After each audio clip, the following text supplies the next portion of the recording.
ఈ చెట్టును నాగజముడు అంటారు. ఇది ఎడారి ప్రాంతాల్లో నీరు తక్కువ ఉన్నప్పటికి కూడా పెరుగుతుంది.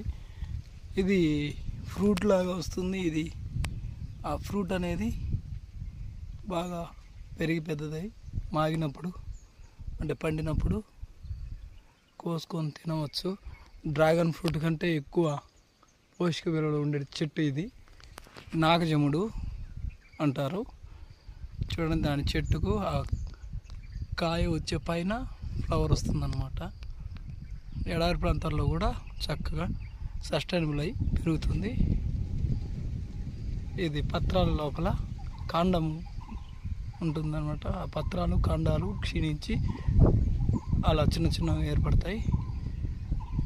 కాండం ఇలా వెడల్పుగా మారుతుంది. పత్రాలు అంటే చిన్న నూగు వలె